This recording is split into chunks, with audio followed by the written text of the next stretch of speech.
Okay, the next step then. We do not attribute responsibility for our feelings to the other person.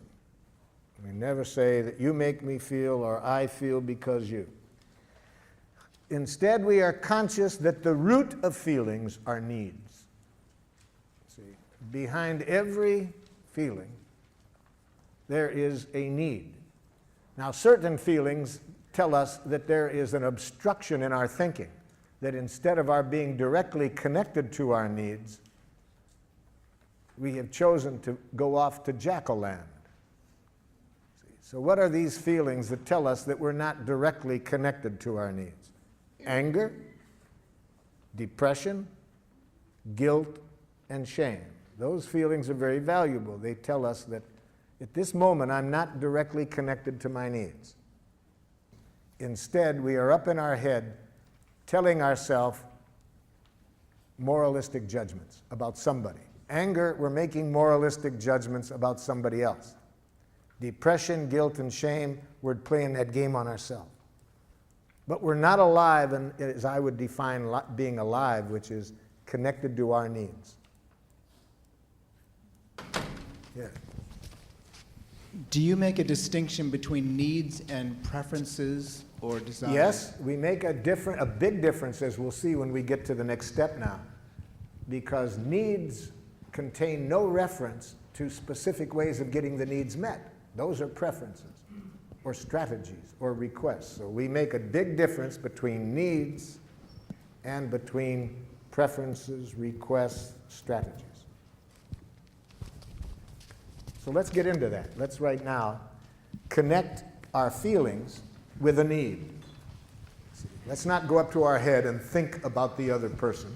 Let's go into our heart and connect our feeling with our need, because needs give us the most power with people. See, giraffe is based on a power model, power with people. It increases our power with them in the sense that it increases people's willing giving to us, to enjoy giving to us. That's power with people. We have been trained in a power over model, the use of punishment and reward. That's power over people.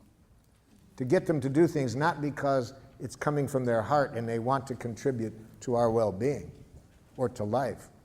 No, they want to avoid punishment or get a reward. So we want to increase power with people.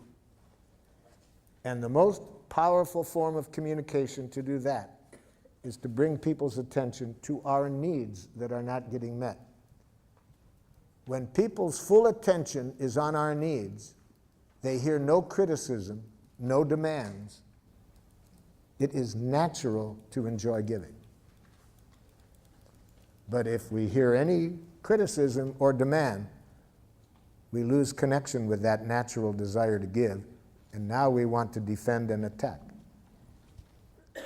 So let's learn a language of needs. Under C, it says, imagine again that you are talking to the person and express your reasons for feeling as you do this way.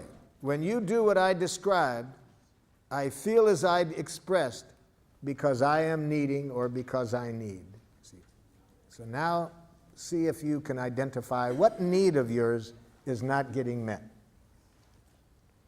Leave the word you out of here, because that will mix up need and preference. Leave the other person out of here. Just express the need without reference to the other person.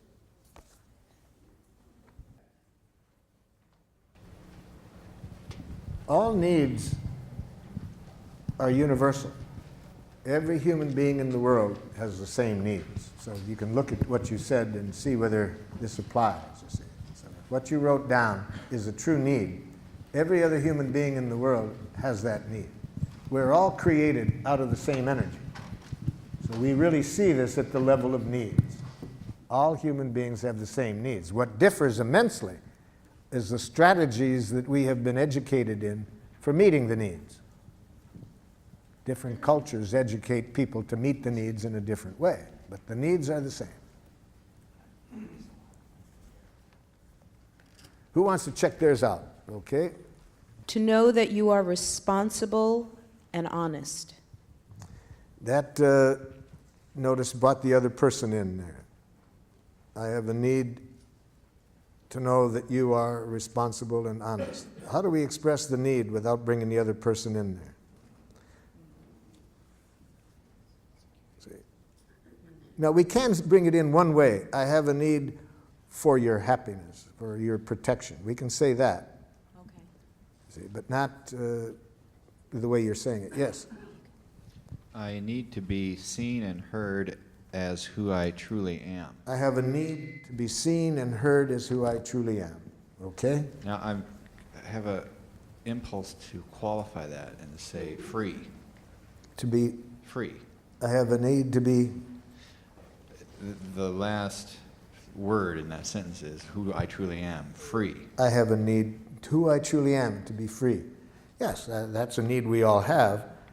The important thing will come out when we get to a request, because that's a request that only you can meet. Other people can't do that. They can't meet that need. So if you don't know how to meet it for yourself, for freedom, you won't have that need met. I'm feeling a bit frustrated because I'm noticing that everything is a strategy. In other words, mine is a need for an aesthetic environment. But underneath that, there's a need for serenity. And my serenity doesn't come from the environment. So this entire request, starting at A, is a strategy to get something called serenity. Okay, that's a need then. I have a need for certain peace, but isn't there a need in there for certain aesthetics that will... Right, but it crumbles the house of cards for me of wanting the sink not filled with dirty dishes. Help me understand that. Why wouldn't if you have a need for serenity...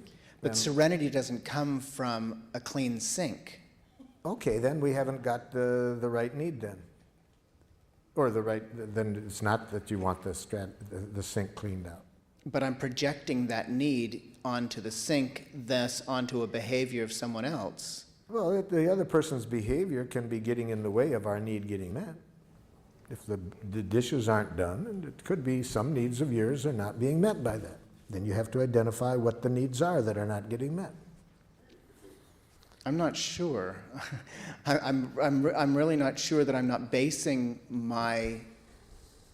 an assumption that by having that sink clean that I'm going to have serenity, and I think it's a false distinction. Well, the nice thing about being clear about our request is we can test it out. If I say, for my need for serenity, I'd really be grateful if you would clean up the sink. The person does it, and I'm still not serene. Okay, that helps. I know that doesn't work. See, we never really know what we want until after we get it. If after we get it, it makes life more miserable, then we know that isn't what we wanted. If it makes life more wonderful, then we know that is what, a strategy that will meet our need. That's what makes life fun. We never know what we want until after we get it. That's why Paul Tillich, the theologian, says that Christianity requires the willingness to sin courageously.